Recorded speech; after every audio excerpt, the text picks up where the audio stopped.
Olá, seja muito bem-vinda ao dia 60 da nossa jornada de leitura da Bíblia aqui com o Pneu ABR. Hoje a gente vai conectar uns textos que, à primeira vista, não tem nada a ver um com o outro, mas que juntos, olha, formam uma imagem incrível sobre poder, sacrifício e sabedoria. Então, vamos nessa. A pergunta que vai guiar a nossa conversa hoje é essa aqui.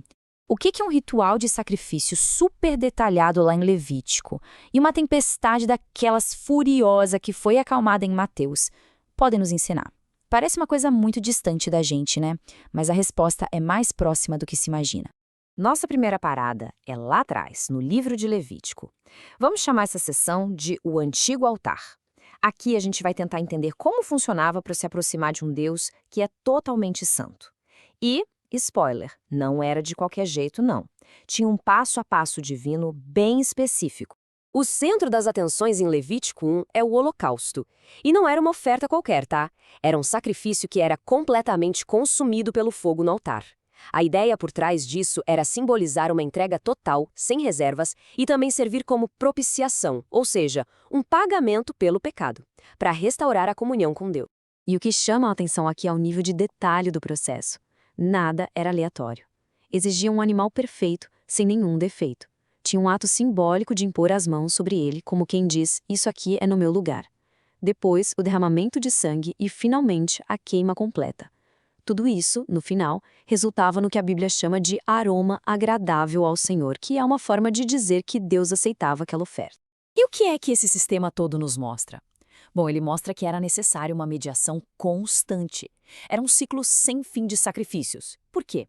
Para que um povo imperfeito pudesse continuar tendo comunhão com um Deus perfeitamente santo. Era um lembrete diário dessa distância e, ao mesmo tempo, do jeito que Deus providenciou para atravessá-la. E é aqui que a gente faz a ponte perfeita para a nossa próxima leitura. Séculos depois, o apóstolo Mateus, olhando para Jesus, lembra dessa profecia de Isaías. Ele enxerga em Cristo o cumprimento de tudo aquilo que os sacrifícios só apontavam. Jesus é aquele que não só cobre o problema, mas que toma o problema para si. A diferença é gigantesca. Isso nos joga direto na nossa segunda parte de hoje, o poder que cura. Agora, em Mateus capítulo 8, a gente deixa para trás os rituais com animais e encontra uma autoridade viva, presente, que se manifesta de um jeito poderoso e imediato. O que a gente vê em Mateus 8 é uma demonstração impressionante do alcance dessa autoridade. Jesus não tem poder só numa área. Ele mostra domínio sobre o corpo físico, curando uma febre. Ele mostra domínio sobre o mundo espiritual, expulsando demônios com uma única palavra.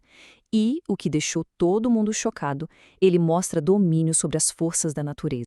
E essa autoridade sobre a natureza deixa os discípulos totalmente perplexos. A pergunta que eles fazem dentro do barco ecoa até hoje. Repara que eles não perguntam o que ele fez, mas sim quem é este. A tempestade, no fim das contas, revela a verdadeira identidade de quem estava ali com eles. Alguém que dá ordens ao vento e ao mar? Bom, isso é muito mais do que um simples mestre ou profeta. Mas aí a gente pensa, nossa, que máximo andar com alguém tão poderoso. Só que a história não é tão simples assim. Pelo contrário. Agora a gente vai ver a realidade nua e crua do que significa seguir essa pessoa. É um custo que vai muito além de qualquer ritual. É uma entrega total. E esse quadro aqui ilustra o contraste de um jeito brilhante.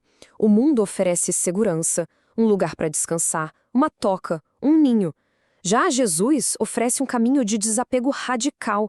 Seguir ele significa abrir mão da busca por esse conforto, por essa segurança nos padrões do mundo. É uma jornada meio nômade, sem garantias terrenas. E se a frase anterior já foi forte, essa aqui é chocante. Naquela cultura, enterrar o próprio pai era uma das obrigações mais sagradas que existiam. A resposta de Jesus não é um desrespeito à família, mas sim uma declaração de prioridade absoluta. Segui-lo exige uma urgência e um compromisso que colocam todas as outras lealdades, por mais importantes que sejam, em seus devidos lugares. Ok, então como é que se vive essa vida tão radical? Como navegar nesse caminho de entrega total? É exatamente aqui que a nossa leitura de Provérbios entra em cena. Ela nos dá a sabedoria prática, os princípios para a jornada de quem decide seguir Jesus. E Provérbios 19 é um verdadeiro tesouro de sabedoria para o dia a dia. Ele nos lembra que o caráter vale muito mais que dinheiro, que a sabedoria de verdade nos torna pacientes, que ser generoso com quem precisa é como fazer um empréstimo direto para Deus. que ouvir bons conselhos é o caminho para ser sábio.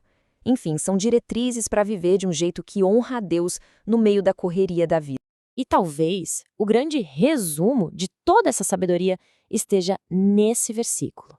A gente pode fazer 1000 planos, traçar nossas rotas, ter nossas estratégias, mas no final do dia, o que prevalece mesmo é o propósito de Deus.